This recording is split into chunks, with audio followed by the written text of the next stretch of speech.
experience for you. But we got to talk about some really awesome players that we got going on right now. We are going to be jumping just right on into, I believe this is Seagull, Joe, and Cheddar, all right? Or maybe not. I'm not quite sure. There we go. Dietsoda. All right. There we go. Cloud Palutena. I've always said, Jigsbugs, when we're kind of like talking about Palutena, she can struggle with swords, but I mean, her forward air, her back air also, it does kind of extend really far. Yes, her back air and her dash attack, I feel like, are going to be really good tools against Cloud. He's going to use a lot of back air pressure, but I feel like that dash attack is going to allow her to get out of the ledge situations that we see a lot of people get trapped in a lot easier, just because it is just a great tool for her. I think the biggest thing is being off stage is going to be a big problem for Cloud. Using that down tilt, if she's able to catch him recovering to the ledge, is going to be a big problem. And then also if she does like a run-off nair occasionally, it can definitely be the end of a stock. Starting already, though, Seagull Joe having a really great start. This is what Palutena does best, right? But we said that Palutena is one of those characters that you have to learn right away. She was kind of like that day one boss of Ultimate, right? It was Lucina, Palutena, and Wolf. But now here we go. Dietsoda kind of like trailing off ledge here. Not going to be able to find the confirm. Has limit ready to go. Seagull playing the evade game very, very well. But now still, this first stock being a little bit more pesky here. About a minute 10 in, not seeing the first stock go. But instead, we always like to talk about how safe Palutena back air is, but not if you don't space it correctly.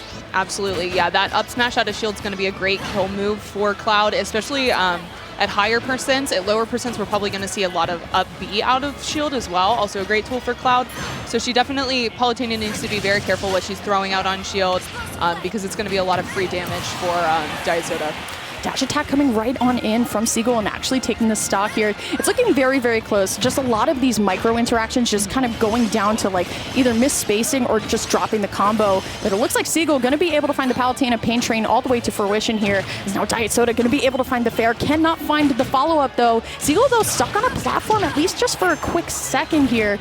I love these types of sets because they're very, very close and they're very, very interactive as well.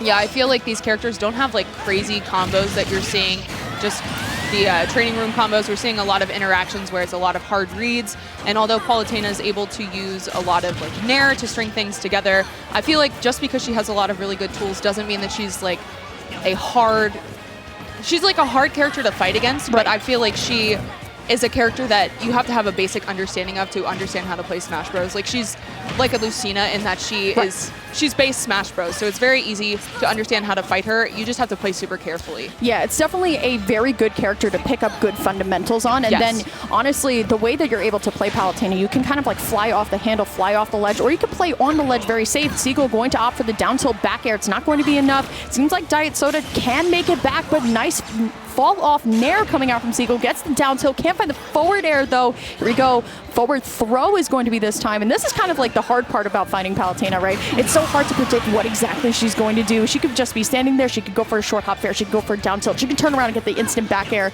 And honestly, now Seagull has a lot of mileage to make up, especially with Dietsoda finding the cross slash. But with those exploitable recoveries that we're seeing from Cloud, it's going to be very easy if Seagull Joel's able to get Dietsoda off the ledge. Being able to use that down tilt weave so that it works really well. Also using that drop zone nair is also going to work really well. It's just finding this opening and getting him off stage. It's looking a little bit tough right now for Dietsoda to land right now. Cloud with limit though. Going all the way for the limit climb hazard, not going to be enough. This is Seagull's kind of like green light at this point to start getting something going here. There is the auto reticle to just mess up a little bit of tempo here. So now Seagull going to teleport into center stage, going to be punished by the back air. It's not going to be enough to take it. Palutena though can be very light. I love just the run up grab here. Up throw, not going to be enough. And now Dietsoda on the verge of taking this game one here, just trying to line up to get the perfect spacing on the back air, but still Seagull playing it very, very patient off the ledge. I really like how Dietsoda is playing very far back when Palutena's off stage. Rather than trying to get these ledge trap situations set up, he understands that if he gets reversaled, it could be the end of his stock, but able to seal out that first game. Very good patience there. I think that definitely played a huge part in being able to seal that one out. I think that Seagull Joe definitely got the momentum there and was definitely bringing it back, but I think that patience was definitely what sealed that game for him.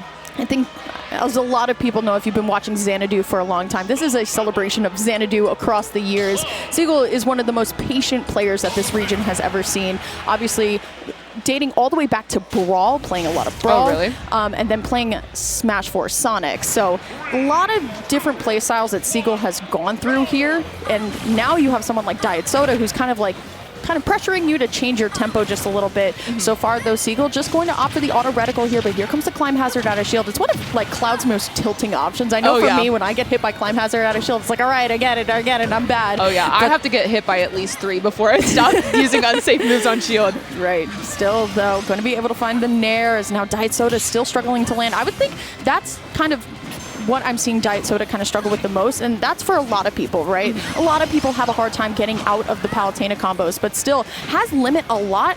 We're not seeing a lot of those limit confirms that we would like to see if we're Cloud. Ooh, so close.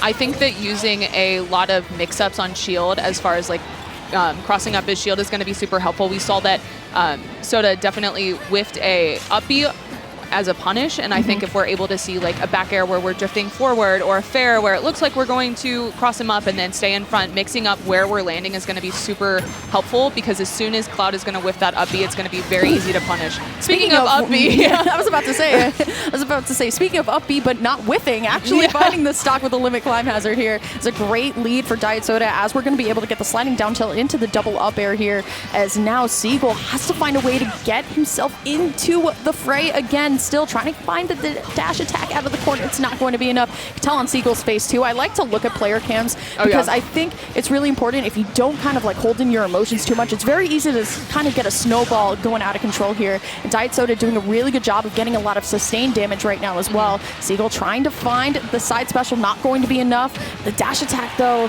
some of these like on shield hits from Dietsoda, Seagull is punishing them extremely well. Especially with the cross slash, I feel like Seagull has a very good understanding of when Dietsoda is going to just do the 1-2 or when he's going to go for the whole thing. And it's a lot of shield pressure if he's able to get the more than just the 1-2. Right. So the fact that he's able to grab, get the fair out of shield, very aware of what Soda's looking for, and I think that it's paying off really well. Dietsoda, tons of safe pressure with the space to back air here. There's the down air though. Seagull not liking that one, but now Dietsoda with a crazy lead, right? 55% on Cloud. You have limit ready to go as well, so we're going to get a little bit more damage here. Fair reverse fair into the dash attack. You know, we got a little bit of style here on Cloud Strife, but now Seagull going to be able to find the fair out of the corner. It's not leading to anything though, right? When we were talking about Palutena, we're talking about sustained damage. Seagull not going to be able to find the pain train here. Gets the auto reticle, down tilt forward air.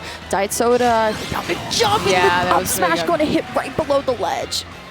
Yeah, I think something that's been working out really well for both players is they are having to deal with a lot of back air pressure. I think using the Palutena dash attacks working really well. I also saw that Seagull was willing to jump and fair to catch Cloud before he actually throws out the aerial. He's using a lot of landing back air, so if you're able to catch him on the way up, it's going to be really good to be able to call him out and find your way towards center stage. But so far tying this up really well. Honestly, if Dietsoda did not have limit there, that would have been a very, very different story. Seagull, though, lining up to potentially seal this game, too, under Dietsoda's shoes right now. Not going to be able to find anything.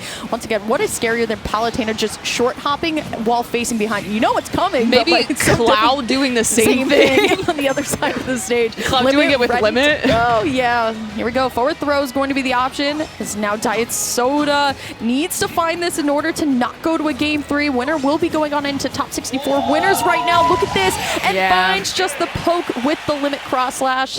That's going to be Dietsoda winning it 2-0. But game 2 could have gone either way. Yes, it was very close, and I think that was just like a really hard situation for Seagull there, because Palutena doesn't have a lot of like really good stall options off stage. We saw that he tried to pop up with the up air just to stall out a little bit more, trying to wait for that